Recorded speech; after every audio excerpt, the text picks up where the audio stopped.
Olá, meus amigos, tudo bem? Meu nome é Wellington Antunes, eu sou professor de Direito Constitucional e nessa aula, por meio de exercícios, nós vamos comentar a temática do poder constituinte. Então eu reservei diversas questões para que a gente possa acompanhar a resolução e fazer os comentários principais acerca dessa temática. A resolução de exercícios é imprescindível para que possamos, além de revisar, possamos aprofundar a matéria e verificar como é que as bancas examinadoras têm trazido isso na prova. Legal? Vamos junto? Vem comigo então. Olha só, aqui eu coloco o meu e-mail. Caso você queira tirar alguma dúvida adicional, fazer alguma ponderação, enfim, pode mandar um e-mail para mim e eu respondo aos e-mails que me enviam, beleza? Vem comigo, primeira questão, o Defensor Público Federal da Defensoria Pública da União diz assim: desde que observem a cláusula de reserva de plenário, os tribunais podem declarar a revogação de normas legais anteriores à Constituição com ela materialmente incompatíveis. Vamos aqui por partes. Primeiro, falou de cláusula de reserva de plenário, você vai anotar o artigo 97 e súmula vinculante número 10 do Supremo Tribunal Federal. O que é a cláusula da reserva de plenário, também chamada de full bench? A cláusula de reserva de plenário significa que para a declaração da inconstitucionalidade de uma lei ou ato normativo, em regra, exige-se maioria absoluta. Para a declaração de inconstitucionalidade, em regra, exige maioria absoluta de quê? Do pleno, ou seja, da totalidade do tribunal ou de seu órgão especial, naqueles que tiverem órgão especial. Então, a cláusula de reserva de plenário exige que, para a declaração de inconstitucionalidade, essa declaração seja tomada pela maioria absoluta do pleno ou do órgão especial. A súmula vinculante 10 do Supremo diz que, mesmo não declarando a inconstitucionalidade, se um tribunal vai afastar a incidência da lei, vai não aplicar uma lei em um determinado caso, também tem que ser observada a cláusula de reserva de plenário. Mas ele diz: desde que se observe essa cláusula, os tribunais podem declarar a revogação de norma legal anterior à Constituição. Ora, nós temos aqui então, vamos imaginar aqui o chamado direito pré-constitucional. O direito pré-constitucional são as normas editadas antes da Constituição atualmente vigente. Vamos imaginar que eu tenho uma lei que foi, por exemplo, editada em 1960.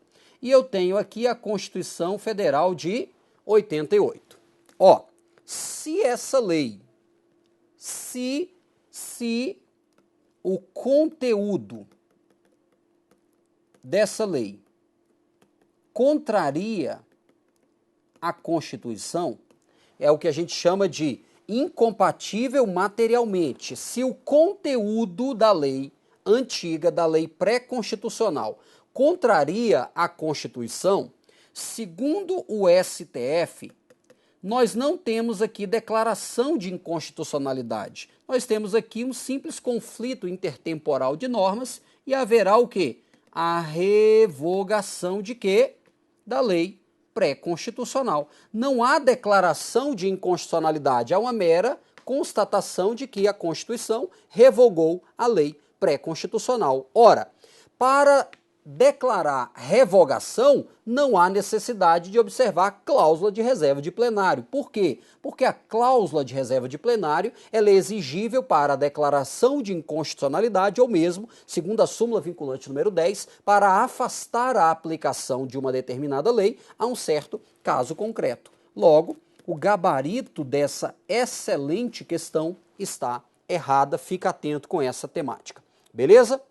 Próxima. A Constituição possui cláusulas pétreas implícitas. Ó, isso é verdade segundo a doutrina dominante. A doutrina dominante entende que há sim cláusulas pétreas implícitas. Por exemplo, o titular do poder constituinte originário, o titular do poder constituinte derivado, o título 1 da nossa Constituição, as próprias limitações ao poder de reforma, tá beleza. Existindo limitações ao poder de reforma que não estão expressamente indicadas em seu texto. Perfeita a questão. O que são essas limitações implícitas ou cláusulas pétreas implícitas? São limitações que não estão expressamente. Veja que no artigo 60, parágrafo 4º, eu encontro o quê? As chamadas cláusulas pétreas, o quê, amigos? Expressas, que são forma federativa de Estado, o voto direto, secreto, universal e periódico, separação de poderes, direitos e garantias individuais. Então eu tenho cláusula pétrea expressa e cláusula pétrea implícita. Logo, nosso gabarito está corretíssimo. Próxima. Emenda constitucional pode determinar que o poder constituinte de revisão se realize a cada 5 anos. Amigos, o artigo 3º do Ato das Disposições Constitucionais Transitórias, ele trazia a previsão do a chamada revisão constitucional.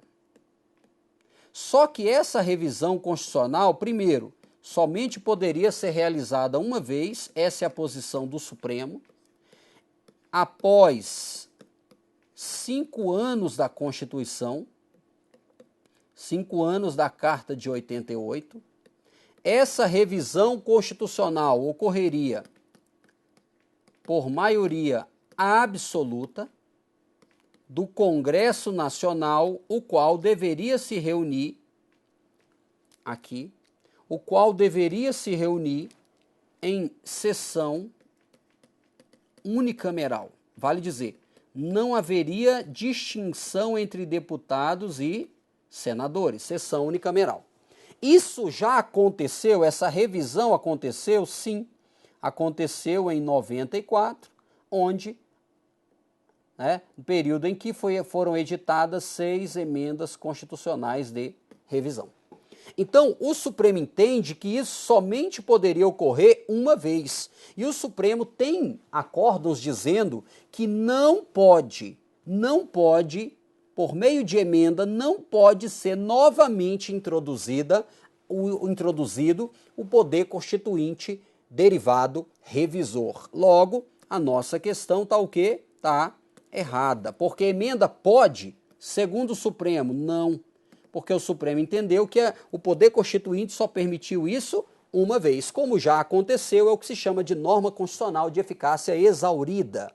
Beleza? A matéria constante de proposta de emenda constitucional, rejeitado ou havida por prejudicada, somente poderá ser objeto de novo projeto na mesma sessão legislativa mediante proposição da maioria absoluta dos membros de qualquer das casas do Congresso.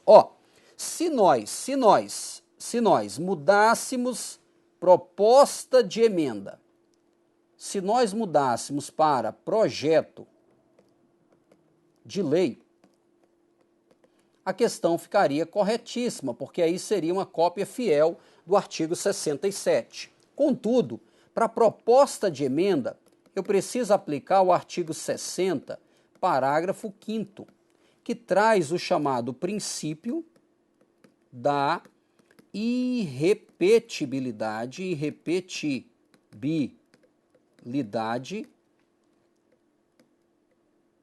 princípio da irrepetibilidade. A PEC rejeitada ou havida por prejudicada não se aplica a esse final. Não pode ser reapresentada na mesma sessão legislativa. Esse final de somente poderá ser reapresentada na mesma sessão, isso só vale, amigos, para projeto de lei. Somente para projeto de lei. A PEC rejeitada ou havida por prejudicada em um ano, somente poderá ser reapresentada na próxima sessão legislativa. Isso é uma limitação formal, é uma limitação procedimental. Beleza? Próxima. Proposta de emenda constitucional a respeito da extinção do voto obrigatório pode ser objeto de deliberação do Congresso Nacional. O que ele está perguntando aqui? Se você conhece as chamadas limitações materiais expressas. Essas limitações materiais expressas estão onde? No parágrafo 4º do artigo 60. Detalhe, o voto é cláusula pétrea? Sim. Mas quais as características do voto? O voto direto, o voto secreto, o voto universal e o voto periódico. Ora, voto facultativo e obrigatório não é cláusula pétrea. Voto obrigatório não é cláusula pétrea. Inclusive, se eu fizer o link com o 14, parágrafo 1º, você vai ver que o voto ele pode ser proibido, ele pode ser facultativo e ele pode ser o quê? Obrigatório. Ora, já existe voto facultativo. Por exemplo, quem tem mais de 70 anos, quem tem mais de 16 e menos de 18, o analfabeto, são facultativos. Então, proposta de emenda a respeito da extinção do voto obrigatório, ou seja, tornar o voto facultativo, pode ser objeto? Ora, pode, segundo a doutrina dominante, voto obrigatório não é cláusula pétrea, gabarito correto. Agora, eu não posso tornar o voto indireto, ou aberto, ou um voto censitário, ou um voto capacitário, nem mesmo colocar que a eleição vai gerar cargos vitalícios. Aí eu não posso. Beleza? Continua comigo. Com o advento de uma nova ordem constitucional, lembra que o poder constituinte originário é inicial, então ele inaugura a ordem jurídica. É possível que dispositivos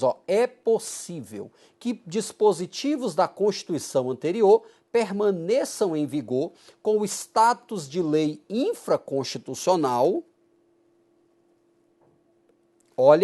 desde que haja norma constitucional que expressa nesse sentido. Gente, questão perfeita, linda essa questão. Por quê? Em regra, quando você tem uma nova Constituição, vamos colocar aqui, aqui mesmo, deixa eu apagar aqui, peraí. Constituição Federal de 1967. Depois nós tivemos a Constituição Federal de 1988. Segundo a doutrina dominante, uma nova Constituição faz o que com a anterior? Revoga totalmente. Revoga totalmente. Contudo, nós sabemos que o poder constituinte originário, ele é inicial, é ele que vai estabelecer o ordenamento jurídico, ele é juridicamente ilimitado, autônomo, ele é incondicionado. Ora, ele diz, desde que haja norma expressa. Ora, o constituinte originário, em regra, revoga a Constituição total.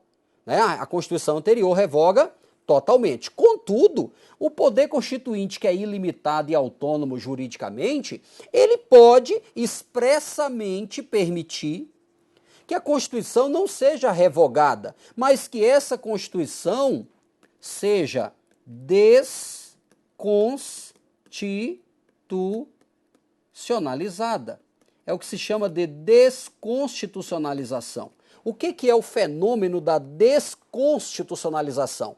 Normas da Constituição anterior permanecem em vigor, contudo, como leis infraconstitucionais. A regra é que, vou dizer aqui, em regra, não pode acontecer. Em regra, não pode. Só que eu disse, em regra, por quê? Salvo expressamente. Em regra, não. Salvo o quê? O poder constituinte originário, de forma o quê? expressa permitir em seu texto. Então, de forma expressa, pode. Vamos ler de novo? Com o advento de uma nova norma constitucional, é possível que dispositivos da Constituição anterior permaneçam em vigor com o status de lei infraconstitucional, desde que haja norma expressa nesse sentido. Amigos, perfeita questão. Tem que haver expressamente essa autorização. Continua comigo. O titular do poder constituinte é o povo, que no Brasil engloba tanto brasileiro nato quanto naturalizado. Legal.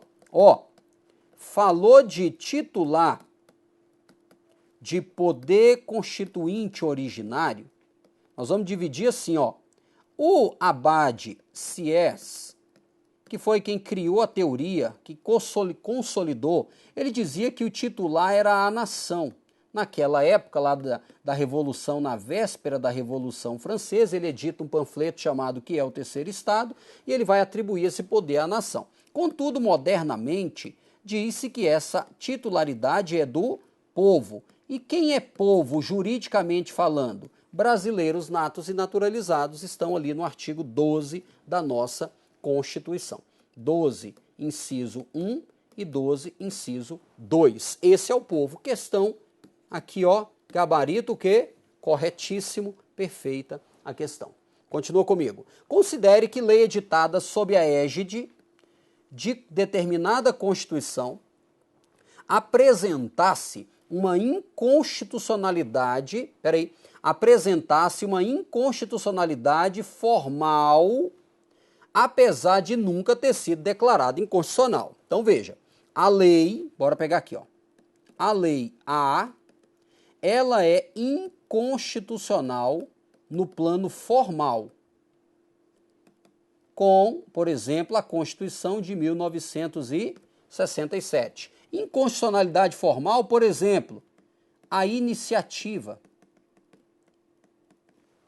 não foi observada, o processo legislativo não foi observado. Então, a lei é inconstitucional formalmente com essa Constituição de 67, só que não foi declarada. Então, pelo princípio da constitucionalidade, né, relativa, a lei continua surtindo efeito. Beleza. Aí ele vem. Nessa situação, com o advento de uma nova ordem constitucional, então vamos colocar aqui, Constituição agora de 88.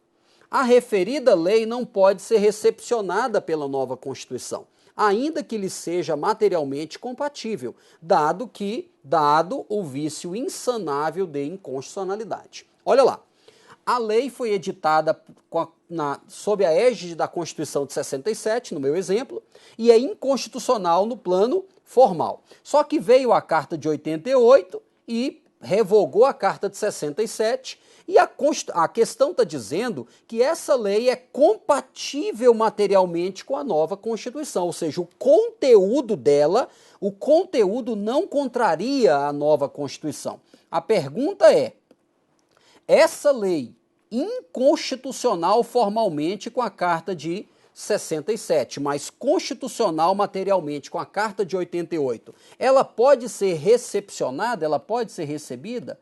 A doutrina dominante e o Supremo entende que não. Por quê? Porque não se admite o instituto da constitucionalidade superveniente. Porque o que a Constituição, se a Constituição de 88 recepciona essa lei, o que a Constituição de 88 estaria fazendo? Estaria constitucionalizando supervenientemente. Nós não admitimos essa constitucionalidade superveniente, não se admite. Então, se ela é inconstitucional formalmente com a Carta de 67, ela não vai ser recebida. Então ele diz, a lei não pode ser recepcionada. Perfeita questão. Gabarito é perfeito. Cuidado com isso. A inconstitucionalidade formal não é com a Carta de 88, é com a Carta de 67 no meu exemplo. Beleza? Agora eu coloquei o 8.1 porque vai cuidar de um tema parecido. Conforme entendimento do STF, se uma lei anterior à Constituição, direito pré-constitucional, não guarda compatibilidade material com esta, veja, agora é material, com a Constituição nova, ocorre a inconstitucionalidade superveniente. Ó, de novo, Lei A, editada sob a égide da Carta de 67, depois veio a Carta de 88, que revoga. Essa Lei A é incompatível materialmente. Haverá o quê? Segundo o Supremo, se uma lei pré-constitucional materialmente, ou seja, o seu conteúdo contraria a Constituição nova, haverá o instituto da revogação. Porque o Supremo não admite o instituto da inconstitucionalidade superveniente. O Supremo não admite o instituto da inconstitucionalidade superveniente. O Supremo entende que é um mero caso de conflito intertemporal de normas e se resolve pela revogação da lei em face da nova Constituição. Continua comigo. Suponha que uma lei infraconstitucional tenha sido revogada pelo advento de uma nova ordem constitucional por ser com ela incompatível. Vamos lá. Eu tenho uma lei A, né, editada sob a Constituição de 46, e depois veio, Constituição de 46, depois veio a Constituição de 67, que fez o quê? Revogou. Ah, tá, peraí. Eu tô adiantando aqui a ideia. Então, ele diz assim: suponha que uma lei infraconstitucional tenha sido revogada pelo advento de uma nova ordem constitucional por ser incompatível com ela. Então, eu tenho uma lei A, né, que foi editada sob a Carta de 46. Só que a Carta de 67 veio e revogou essa carta, e essa lei tornou-se o quê? Incompatível. Incompatível com a nova Constituição. Beleza. Nessa situação, com a entrada em vigor de uma terceira Constituição, com a entrada em vigor de uma terceira ordem constitucional, ainda que seja compatível com ela, essa lei que já não mais existe, por quê? Porque foi revogada pela Carta de 67. Nessa situação, com a entrada em vigor de uma terceira ordem constitucional, ainda que seja compatível com essa nova, a referida lei não pode ser restaurada, salvo se houver disposição constitucional expressa nesse sentido. Questão o quê? Perfeita. Essa questão, ela cuida exatamente do instituto da repristinação.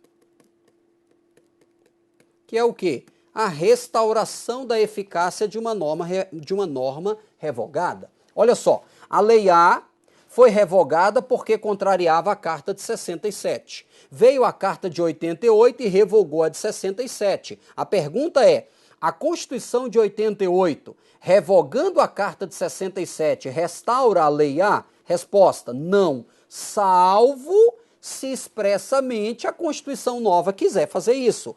Então eu vou dizer que a repristinação, em regra, não ocorrerá. Não pode.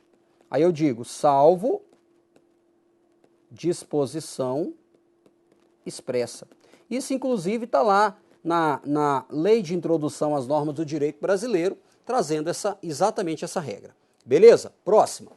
A mutação constitucional ocorre quando, em virtude da evolução na situação de fato sobre a qual incide a norma, ou por força do predomínio de uma nova visão jurídica, altera-se a interpretação dada à Constituição, mas não o seu texto. Mutação constitucional é o que a doutrina chama de poder constituinte difuso.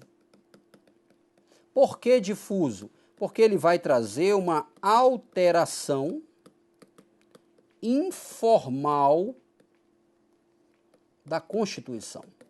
Informal por quê? Por meio da interpretação. Eu não altero, altera a norma, mas não altera o texto. O texto permanece intacto, Contudo, o que eu mudo? Eu mudo a interpretação constitucional. Isso aconteceu, por exemplo, com o artigo 5º, inciso de número 71, que cuida de quê? Que cuida do mandado de injunção. O Supremo entendia que o mandado de injunção tinha efeitos não concretistas e depois, desde 2008 praticamente, mudou a jurisprudência e entendeu que deveria ter efeito prospectivo, que deveria ter efeito constitutivo, ou seja, efeito concretista. Então, a mutação ocorre quando, em virtude da evolução da situação de fato, sobre a qual incide a norma, ou por força do predomínio de uma nova visão jurídica, altera-se a interpretação. Contudo, o texto permanece inalterado. Gabarito, perfeito, perfeito. Continua comigo. Para que o poder constituinte originário possa expressar-se validamente, mediante a instalação de uma nova ordem jurídica, é imprescindível a consulta prévia ao titular do poder. O gabarito aqui, segundo a doutrina dominante, é errado. Por quê? Porque o poder constituinte originário, ele é incondicionado. Ou seja, ele não está sujeito a formas pré-determinadas pelo ordenamento jurídico anterior. Lembra que juridicamente ele é o quê? Ilimitado. Ele é autônomo juridicamente. Então ele não está sujeito a condições impostas pelo ordenamento jurídico anterior. Por isso, gabarito errado. Próxima. O poder constituinte originário não se expressa por intermédio de uma constituição decorrente de declaração unilateral de determinado agente revolucionário. Amigos, nós temos que o poder constituinte originário, ele tem um titular que modernamente é o povo. Contudo, quando se fala de exercício, aí a doutrina divide em outorga e assembleia ou convenção. Aqui nós temos o quê? Um exercício unilateral. E aqui eu tenho um exercício por representantes do povo. É tanto que daqui surge a Constituição outorgada e aqui a promulgada. Então o constituinte originário não se expressa por intermédio do estabelecimento de uma Constituição decorrente de declaração unilateral. Está errado, exercício unilateral. Eu posso ter sim. O titular é o povo, mas o exercício foi por outorga. Logo, o gabarito é o que, amigos? Errada. Continua comigo. A lei orgânica municipal, por ser fruto de poder constituinte derivado decorrente, pode ser parâmetro para o controle de constitucionalidade municipal. Amigos, segundo a doutrina dominante, o poder constituinte decorrente, a doutrina dominante diz que é o poder dado aos Estados-membros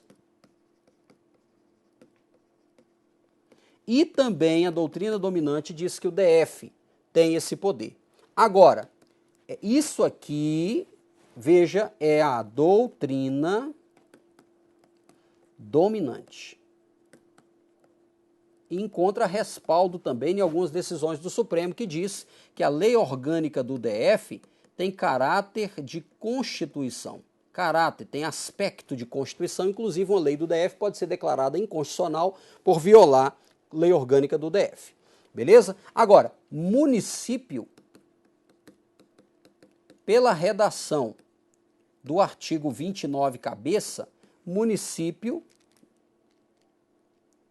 pela redação do 29, cabeça, município não tem poder constituinte. Conflito entre lei e lei orgânica municipal é questão de legalidade, não de inconstitucionalidade. Gabarito errado. Beleza? Continua comigo. Um dos limites ao poder constituinte derivado de revisão previstos pela Constituição é o quórum qualificado de 3/5. E aí eu tenho que colocar poder constituinte derivado, revisor e o chamado reformador ou de emenda. O revisor, pelo artigo 3º do ato das disposições constitucionais transitórias, deveria ocorrer por maioria absoluta. Já o reformador, previsto no 60, principalmente no parágrafo 2º, ele exige o quê? 3/5, 2 vezes na Câmara e 2 vezes no Senado. 3/5, 2 vezes na Câmara e 3/5, 2 vezes no Senado. Logo, o poder constituinte revisor se submete ao quórum qualificado de 3/5, gabarito o quê? Errado. Tranquilo, continua comigo. Para a maioria da doutrina constitucional, a Constituição Federal foi fruto de poder constituinte originário, pois implicou ruptura com o regime político anterior e o estabelecimento de novos valores constitucionais. Tranquilíssima, né? Por que se discute? Porque a Assembleia Nacional Constituinte foi convocada por meio de uma emenda à Constituição de 67. E aí alguns destacam, alguns duvidam, né, se a Constituição realmente nasceu por um legítimo poder constituinte. Contudo, a doutrina dominante entende que houve uma ruptura significativa com o regime anterior e isso é a manifestação de um poder constituinte originário. Poder constituinte revolucionário é aquele responsável pelo surgimento da primeira Constituição. Amigos, a doutrina divide poder constituinte originário em histórico e revolucionário. A diferença básica é bem simples. O histórico é aquele que vai elaborar a primeira Constituição de um determinado Estado. Então, quando eu tenho a criação de um Estado, a primeira Constituição quem faz é o chamado histórico. Já o revolucionário, as demais Constituições. Beleza? Demais Constituições. Revolucionário é a primeira? Não. Qual é o gabarito, então? Marquei gabarito errado. Vem comigo. 17 diz, o Supremo admite controle judicial de constitucionalidade de norma criada pelo poder constituinte originário. Amigos, errado. Ora, o constituinte originário, poder constituinte originário, ele é o quê? Ele é inicial. Ele é ilimitado.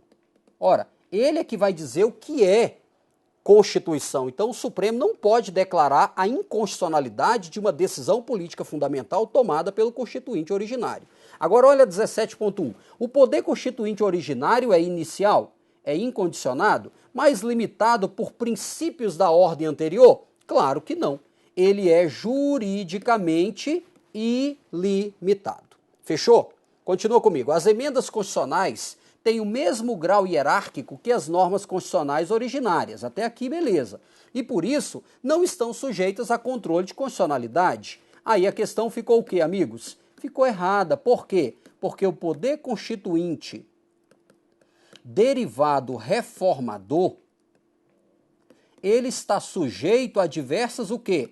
Limitações. Limitações materiais, circunstanciais, formais. Então, o constituinte derivado, ele está, sim, sujeito a controle de constitucionalidade. Vamos lá para a gente fechar. O caráter ilimitado do poder constituinte originário deve ser entendido guardadas as devidas proporções. Embora a Assembleia Nacional Constituinte de 87 e 88 não se subordinasse a nenhuma ordem jurídica que lhe fosse anterior, perfeito, devia observância a certos limites extrajurídicos, como valores éticos e sociais. Amigos, apesar de haver divergência na doutrina, a doutrina dominante caminha em que sentido? Juridicamente, ele é ilimitado, mas não significa que ele não se submeta a qualquer tipo de limite. O professor Jorge Miranda, ele dizia